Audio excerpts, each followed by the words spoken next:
depois de muito tempo buscando o real significado da minha vida e o porquê das coisas, né? Eu sempre fui muito questionador para tentar entender o porquê de algo, né? Sempre na minha vida existe um porquê. Porquê isso, porquê aquilo, porquê isso, porquê aquilo. E quando na verdade eu já sabia a realidade que o porquê maior é sempre Cristo, né? Se a gente for olhar para a nossa existência, não tem como a gente se provar, né? Ah, eu estive aqui. Não tem como, porque Cristo, por nós, já levou toda a nossa carga de pecado, né?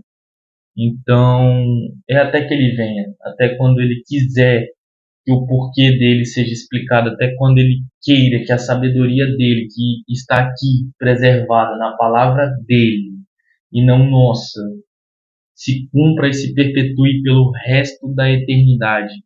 Então é para a glória dele, nunca a nossa. E eu não sei qual é o seu porquê hoje, mas se eu pudesse deixar uma mensagem para a terra, eu deixaria que o nosso porquê é Cristo. Todos nós devemos olhar para Cristo como uma solução para nossas vidas, né? Às vezes a gente busca algo que venha acima do nosso próprio entendimento, acima do que a gente mesmo quer trilhar, a gente mesmo quer planejar, a gente mesmo quer acertar, sendo que um irmão já falou e continua falando, e ainda vai falar muito que igreja vem de uma palavra muito antiga que significa eclésia, e eclésia significa tirados para fora, e tirados para fora significa o quê? Sair dessas nossas quatro paredes para pregar o evangelho, etc, né? Mas ao mesmo tempo que a gente é essa igreja, a gente se desvia muito, trilha outros caminhos e etc. E isso sempre põe em choque os nossos porquês, né? Por que isso? Por que aquilo? Por que isso aconteceu na minha vida? Mas se eu fosse dizer assim,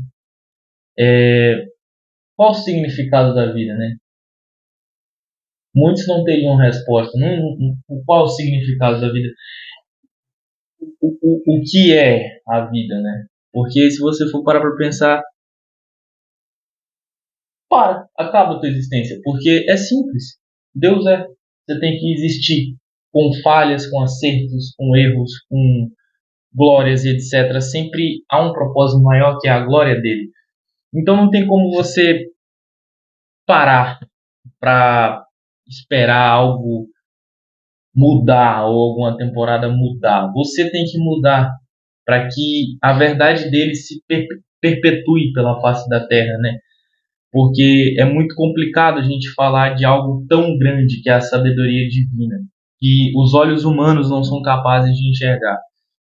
E se a gente for buscar aqui na palavra qualquer coisa, a gente encontra pela Bíblia inteira menções sobre caminhos que a gente deve seguir que são de acordo com os caminhos que Cristo deixou para a gente, né? Então, se eu for pegar aqui, por exemplo, agora mesmo, Mateus 12:19.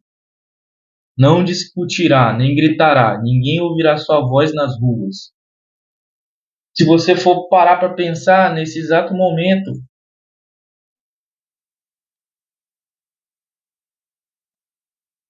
Deus está escrevendo uma nova história. Deus está abrindo portas.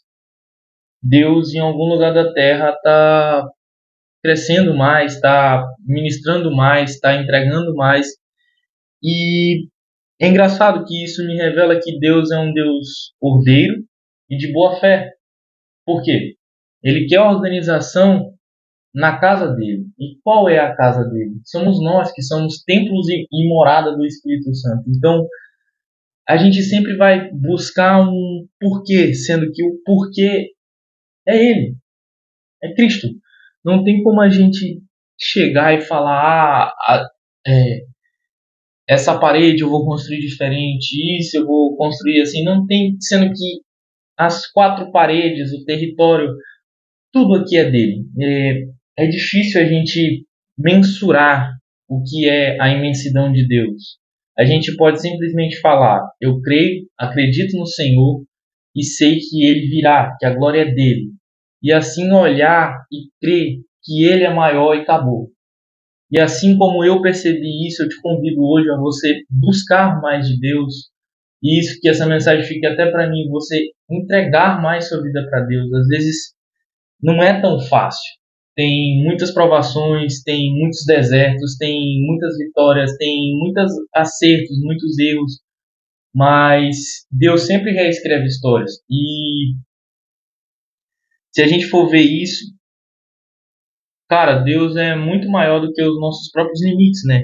A gente sempre recebe um, um folhetinho como esse e joga ali na rua, sendo que outra pessoa já vai pegar. Então, às vezes até chega a ser engraçado o quanto tempo demora para você perceber qual o significado da vida.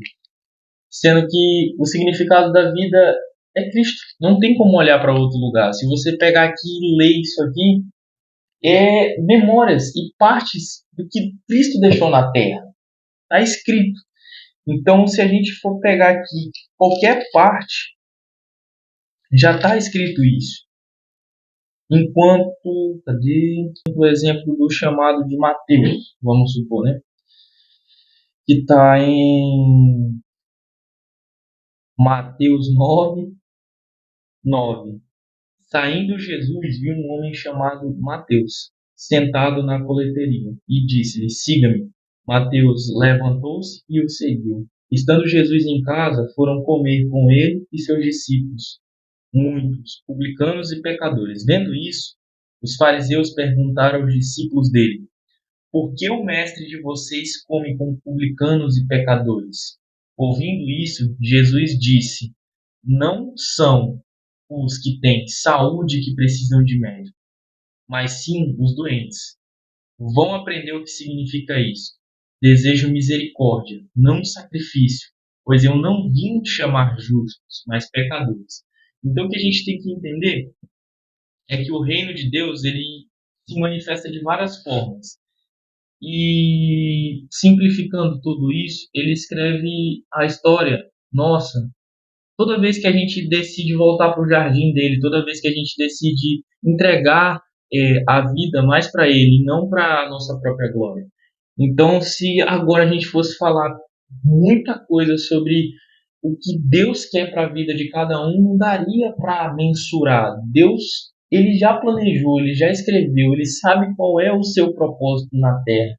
Então, o chamado é: ide e pregai o evangelho, e toda criatura que nele crê vai se converter, vai entender, vai buscar mais. Então, a mensagem que eu queria dizer é que busque o seu porquê da vida, mas busque o porquê eterno, porque ele é muito melhor, que você não vai estar perdido espiritualmente. E é isso.